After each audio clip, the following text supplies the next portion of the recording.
When am I going to take a quam now? So, no, we have last week na no chataro. Neji de dibia neji he de use come wake awog. I will not go. So that news pota a well distraction take a distract and the mother from the bigger picture on ground. You could have a and I go on. Are you born a cable?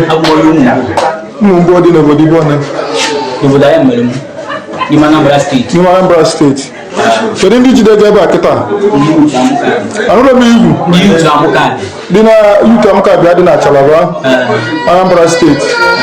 Can you make what you did? I'm not really doing. When I put over Yamano, plan was Sebastian Macam, pretending to some legal secret, never this is the matter. So we are on the mob of Bamusu. It's going to have walk. It's going to walk and use a book. It's not what it is a book because you're always over. So, but on not a real case on her. You can't go on. You can't be well.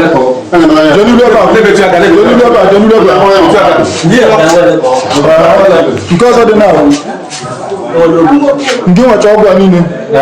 Take a woman of it. You can't buy a camera and make it. I have a telephone. That's I have a collection.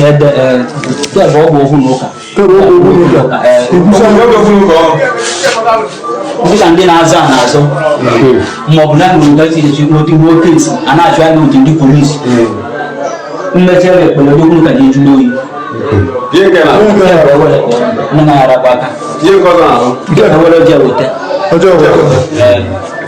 Okay, I'm not in my good. I don't know. Okay, about the private in Lodin. Can you get a couple of no, we have one a year, 1 year. So, it's a boy born. I'm more than I can just found that you know. I'm not going to for you. I come and marry him. I do. He's going to put a come and marry him. Did you get now? You to Amka, you to Amka, local government Anambra State. So I get an use spam. Use spam. I general show a bit of spam will not go. About you, but then a bachelor. I cannot local government area. So. Obe eziokwu entirely na-eji human part agwọ because for you to use that thing ahụ okpu nna bụ enye mmadụ use go is as well as you iji mmadụ gwa ọgwụ because ka dibịa na-asị gị gị nwụta ọkụkọ na gị weta akwa ọkụkọ ka bụkwa ofe ihe nyotago dibịa sị gị weta ọkụkọ ke we gwolo go ogwe je chale foro ọkụkọ mana iweta akwa ọkụkọ ọ ka bụ fi because onye tala ụzọ ọkụkọ ta akwa ọkụkọ ka bụ fi so ijeje wele ihe mmadụ use go le use say na unu ji agwa ọgwụ ọ je gị na-ekwu na all this ụmụ ọgwụ ike anụ nwaju na Igbo anyị is affecting people ọ na-eme ndị mmadụ affect ọ na-eme most of ndị nọ na Igbo anyị affect so far you know kata like this something agbaba mmadụ isi if mmadụ will behave abnormal if mmadụ ọ na-eme things so abụ me na-ajụ onwe gị na onye nke ọbụzikwa mmadụ ọ bụrụ maka all these disbandment spirit that are operating everywhere we have about disbandment spirit and we have restless souls, you know, everywhere restless spirit man that conjure man they invoke. So these guys has mastered the mastery of opening a portal and inviting a spirit into our world. And they don't know how much know her name. In as much as we for now he well. Anyway, come back at it. That's one that would put him back when and just come back at it because when you begin to study about witchcraft and occultism, that if you well it's well. But that's by the way. So these people have mastered the act of either inviting things into our world beyond our human existence, beyond our human experience, beyond even them themselves. Most of them are Marihaneme. That was why I need anything no let me give you a secret. Let me give you one deep secret. Go and investigate this thing. Microphone at the back, for example. I'm known affair. That is why I want to use it. Any day important, decide they have a microphone eba. Or no, they can happy any neighbor no. Every day important ba wole abueli obala ba wole abueli obala. In 3 months. In 3 months, a spirit will possess this thing.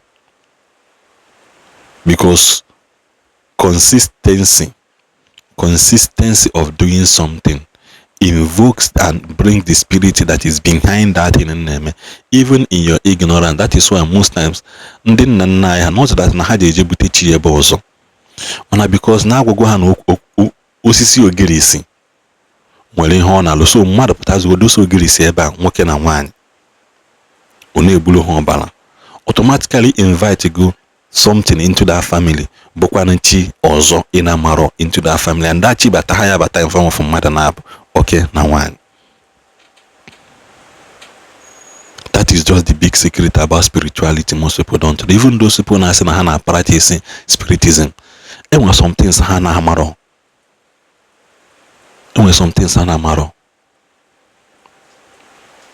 That is why you are like this. Mgbe ha sị gị na red moon, this mgbọsị ụka ka ọsatụ asị na red moon na was just laughing at some people. Ndị mmadụ mmalụ the kind of ritual ga on n'abalị ya, you will take your life very serious. And then they just snap people on social media was just looking. Enwere ihe na mụ na mmadụ na-akali one day. He now begin to give an illustration. That in a mego because you know him choli ikwu before man I'm caught wire off. Chọrọ m ikwu ya mana ka new example ebe omego. Enwere ebe ya no n'ụwa today. You will be rich and a mama ihe na-eme that is prospering you. That is why for you to be rich, you must know what you are doing to be rich. Because it is a risk for you to be rich and you don't know what sponsored that. Number one, no wake up baby. Number two, wake up losing agafe. You will be poor. You may not really explain what happened to you. You may not really explain. You cannot even explain it. It takes a deeper somebody with a deeper level of understanding to understand what I'm saying. It takes somebody with a deeper level of understanding to know what I am saying. Everything is abali, whether you like it or not. Then is now a lot of us are in a legend of the seeker. A portal mepe no. So people can literally come out from hell into the earth. On a even in this world I know name again a volcano. Some things are happening that we cannot explain. That is why science, even with their knowledge, they went as far as telling you that there are some things flying on air and or UFO, unidentified flying object. They cannot identify it. Then when you begin to study again, you begin to study about the mystery of the Bermuda Triangle. What is the force beyond that thing? No matter how high plane or no matter how big ship no come across it or Elia, and you think it is ordinary. You think men a film or men a legend of the seeker. Go and watch it if you how even man they pose this thing in your eyes so that this our world is full of mysteries that you don't know about. That was one with him to about those things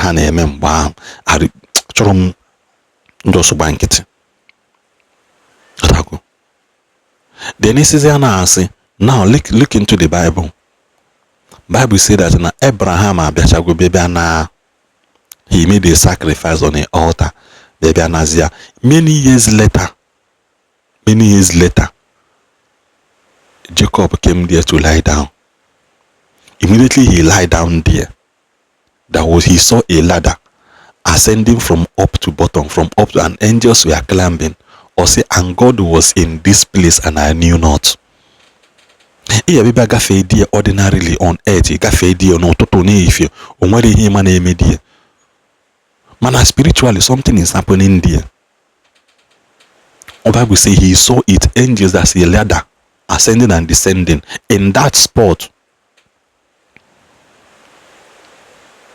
That is why in this life you just have to be very, very, very, very extremely careful. Simple thing in Igbo, simple thing can keep you alive. Simple thing in Igbo, and simple thing can keep you alive. God, one.